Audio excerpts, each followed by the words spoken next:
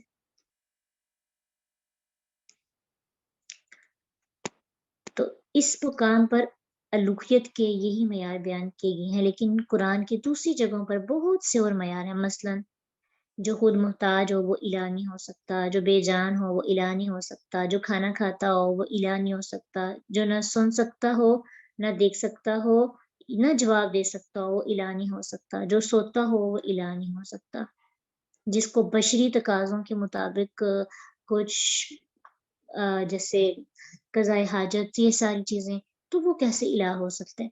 تو الہ وہ ہے جو سب سے اعلیٰ ہے، جس کو نہ نیند آتی ہے نہ اونگ آتی ہے، الہ وہ ہے جس کو کھانے کی ضرورت نہیں، کھانا انسان کی کمی ہے، یعنی انسان کی محتاجی ہے، سونا بھی انسان کی محتاج ہے کہ انسان کی انرجی لو ہو جاتی ہے، انسان کا پیٹرول ختم ہو جائے، تو جس کا پیٹرول ختم ہو جائے، جس کا فیول ختم ہو جائے، جس کی پاور ختم ہو جائے، وہ الہ نہیں ہو سکتا، ٹھیک ہے۔ تو الہ کون ہے؟ جس کو ہماری ضرورت نہیں، لیکن جو ہم نے الہ بنائے ہیں ان میں وہ ہماری ضرورت پوری کرتے نہیں ہیں، لیکن انسان ان کی ضرورتیں پوری کر رہے ہوتے ہیں۔ ہندوؤں کے اندر دیکھیں وہ اپنے بتوں کے ساتھ کیا کیا کرتے ہیں، بتوں کو نہلا رہے ہوتے ہیں، اور بتوں کو جو ہے نا خوش کرنے کے لیے یا اپنے الہوں کو خوش کرنے کے لیے وہ کیا کیا کرتے ہیں۔ مسلمان بھی آج ایسے کرتے ہیں کہ اپنے جو انہوں نے الہ یا معبود یا اللہ کے ساتھ شریک ٹھہرائے ہوئے ہیں، جس کو سفارشی سمجھتے ہیں، تو ہاں، تو یہ بہت یہ عقیدہ کہ میرا بیٹا یا بیٹی فلاں بابے کی وجہ سے مجھے ملا، یہ کتنا بڑا شرک ہے، اور اللہ آزمائش کے طور پہ بھی کبھی ایسے کرتے ہیں کہ ساری عمر اولاد نہیں ہوتی تو کسی بھی دربار پہ جا کے منت مانگتے ہیں تو اولاد مل جاتی ہے، تو یہ آزمائش ہوتا ہے، یہ نہیں سمجھنا کہ اس جگہ پہ جانے کی وجہ سے اولاد ملی، یہ تو عقیدہ ایسا غلط ہے، شرک سے بڑا کیا ہو سکتا ہے؟ کیا اولاد دینے کا اختیار اللہ کی بجائے ان لوگوں کو دے دیں؟ اللہ تعالیٰ ہمارے ایمان کی آزمائش کے لیے ہمیں وہ چیز عطا کر دیتے ہیں، پھر کیا ہوتا ہے کہ ہم مزید اس عقیدے میں پختہ ہو جاتے ہیں۔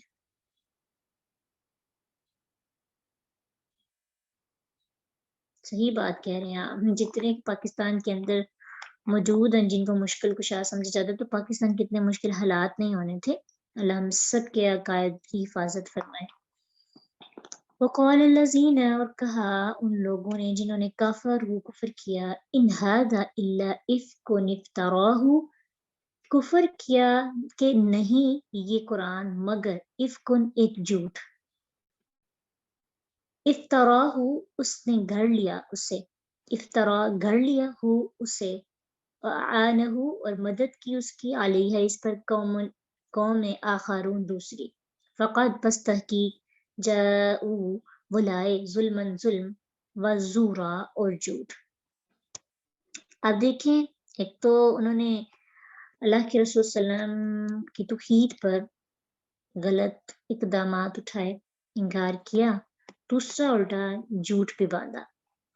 ظلم کا مطلب ہوتا ہے کسی چیز کو اس کی جگہ کے سوا رکھ دینا، یعنی کیونکہ ظلم کا اصل مطلب ہوتا ہے اندھیرا، تو اندھیرے میں آدمی کسی بھی چیز کو اس کے ٹھکانے پہ نہیں رکھتا، تو انہوں نے ایک ظلم کیا۔ وزورا، زورا ایسے جھوٹ کو کہتے ہیں جو بنا سنوار کر خوش نما بنا دیا گیا ہو، اس لیے اس کا مطلب فریب بھی ہوتا ہے، ٹھیک ہے۔ یعنی انہوں نے یہ جو بات کہی رسول اللہ صلی اللہ علیہ وسلم کے بارے میں وہ باری ظلم، بے انصافی اور سخت جھوٹ ہے، کیونکہ وہ جانتے تھے کہ کوئی بھی انسان اتنی فصاحت و بلاغت کے ساتھ کتاب پیش نہیں